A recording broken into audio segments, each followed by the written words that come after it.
大家好，歡迎到 Busby Channel。喺1998年8月31日嘅深夜，香港巴士歷史踏入一個重要嘅轉捩點，就係中華巴士嘅結束專營權。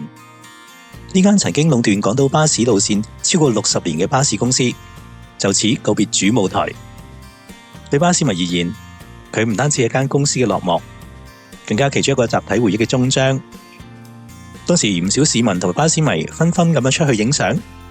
記錄最後一夜嘅畫面。有人冒住雨守候喺唔同嘅巴士站，目的就為咗親眼見證呢個最後一刻。中巴既有別樹一幟嘅車隊，獨特嘅藍色配肉色車身，仲有可以喺路面行走幾十年嘅經典巴士，都成為咗永遠嘅經典。今集我哋去返中巴結束專營權嘅最後一段日子，同大家分享下8個難忘嘅片段。唔知你哋有冇經歷過，又記唔記得呢？睇片之前記得 like、subscribe 同埋 share， 撳埋個鐘掣，仲可以用 Super Fans 支持我哋。好，我哋一齊展開呢個回憶之旅。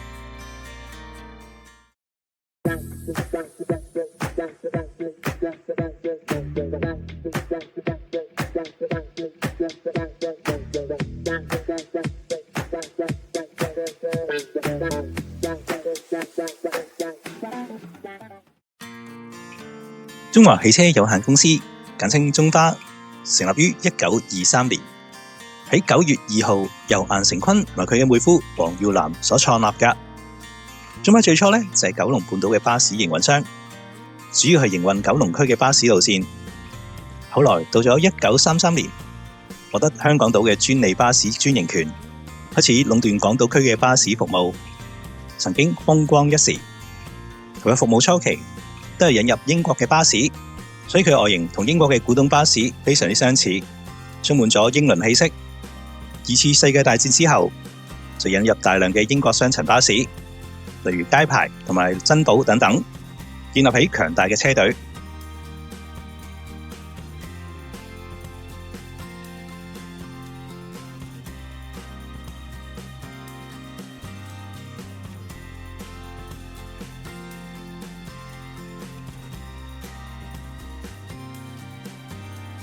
80年代初，更加大量咁樣引入咗3軸嘅巴士，與時並進。然而隨住呢個嘅地鐵開通，加上後一代嘅管理不善，當時中巴嘅服務開始為人詬病。喺1993年削減部分路線俾城巴，相對城巴較新型嘅車隊，佢哋嘅車隊就會顯得非常之殘舊。加上班次失準同埋罷工危機等等，令到形象一直插水。之後政府就喺1998年結束中巴嘅專營權，將88條路線分配俾新成立嘅新巴，仲有14條由城巴接手，1條聯營線就由九巴獨營。雖然中巴最後係黯然咁落幕，但係對於巴士迷講，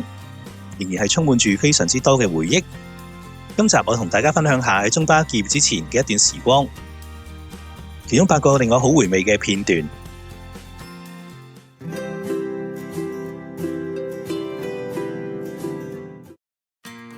第8位，中巴曾經推出過唔少自家廣告車身，而去到結業之前，仲有呢個嘅中巴熱線廣告巴士，分別就披上咗喺呢個嘅利蘭 Olympian 同埋 MCW 12米上邊。當然，隨住中巴嘅結業，新巴接手之後，呢2部巴士廣告好快就被替換咗。而呢部就係宣傳1995年開始營運嘅 A20巴士嘅全車身廣告。佢喺2部嘅富豪 Olympian 嗰度出現，當中佢以綠色車身做主調，加埋藍天白雲同埋飛機，非常搶眼。如果要講到最後一部中巴自家嘅車身廣告呢，我估應該就係呢一部，喺1997年通車嘅西隧路線970嘅宣傳廣告。佢2部 Dennis Condor 嘅空調巴士上邊嘅中間部分，加上970巴士路線中間途經嘅唔同區域，用作推廣作用。由於路線其後由新巴接管，亦都成為咗唯一一個中巴嘅自家廣告，流傳去新巴時期。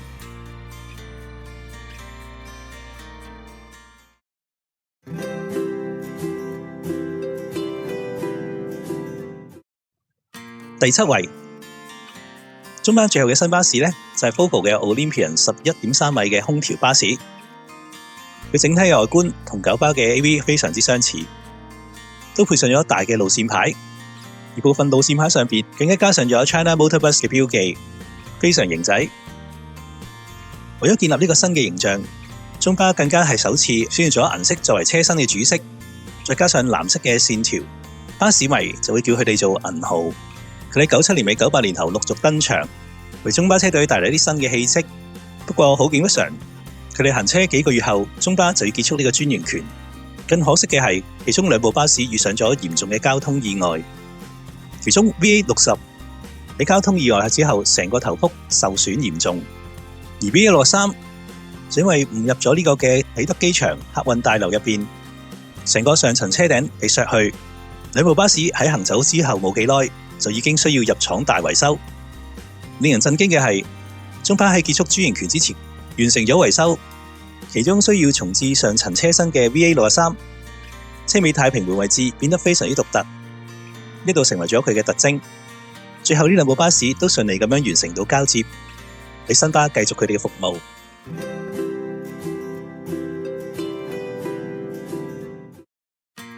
第6位，中巴期內仲有一條取消嘅路線，冇錯，頭先提過嘅就係一條機場路線 A20。佢喺1995年投入服務，由於赤鱲角新機場嘅成立，A20亦都只能夠行走到1998年嘅7月5號，未能夠同中巴嘅專營權一齊咁結束。其後呢條線嘅單層機場巴車隊就調去行走其他路線，例如25同27號，有部分仍然披上咗 A20呢個嘅車身廣告添。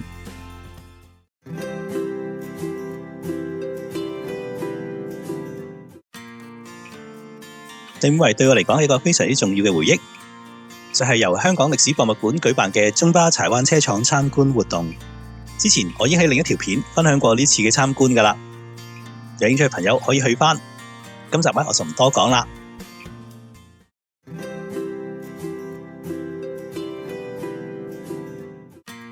第4位，喺中巴結束專營權之前嗰個零禮拜，唔少香港市民都會去港島區同中巴影相留念。無論巴士公司定巴士司機，亦都擺低咗一啲規矩，俾市民可以隨意咁樣上去某部分嘅巴士上邊，隨意咁樣影相。我哋除咗可以同巴士合照，甚至可以坐上去司機位，扮演呢個中巴司機影相留念。而最重要就可以嘗試呢個絞牌，除咗製造翻經典路線，可以將舊有嘅中巴路線重現鏡頭，甚至乎可以將不可能變成可能。雖然只係搞下呢個路線牌，但已經可以令我哋非常之開心，留下美好嘅回憶。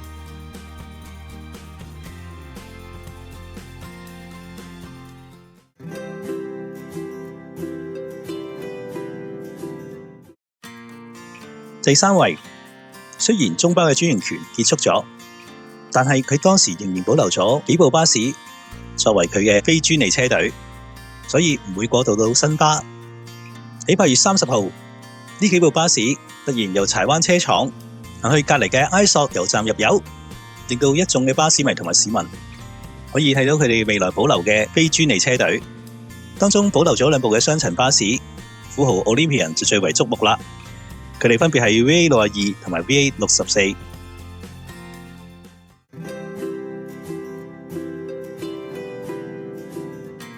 第2位，每一日巴士服務完乘客之後，都會回廠進行一系列嘅檢查同埋錢箱回收等等。而當年8月31日到9月1日嘅凌晨，呢一次嘅回廠對巴士公司同埋巴士迷更加別具意義。當日我哋見到一部部嘅中巴喺柴灣車廠附近排隊進入呢一個嘅巴士車廠，感覺好似日常，但實際上呢個亦都標誌住中巴這一日嘅營業嘅結束。伴住一陣陣嘅大雨，更添依依不捨之情。呢部巴士魚貫進場，員工拎走巴士上面嘅錢箱，廠入邊嘅同事仍然有講有笑，或者呢個就係順利過渡嘅好處啦。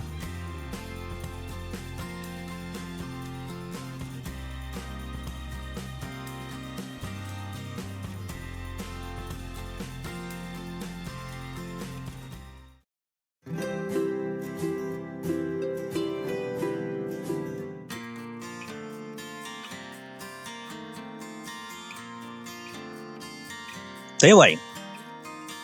去到最尾營運嘅日子，我哋開始會見到中巴同新巴交替嘅現象。除咗街上邊嘅巴士站牌，8月31號當晚，更加見證到大量已經完成咗服務嘅中巴，俾員工冒住大雨貼上新巴 logo， 覆蓋住原有嘅中巴 logo， 感覺係有少少唏噓嘅。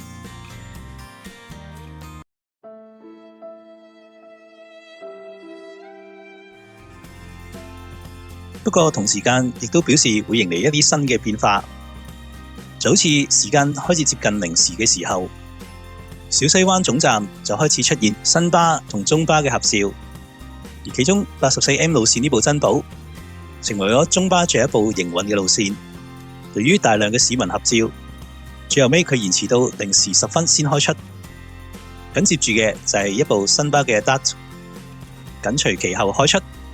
整個交接順利完成。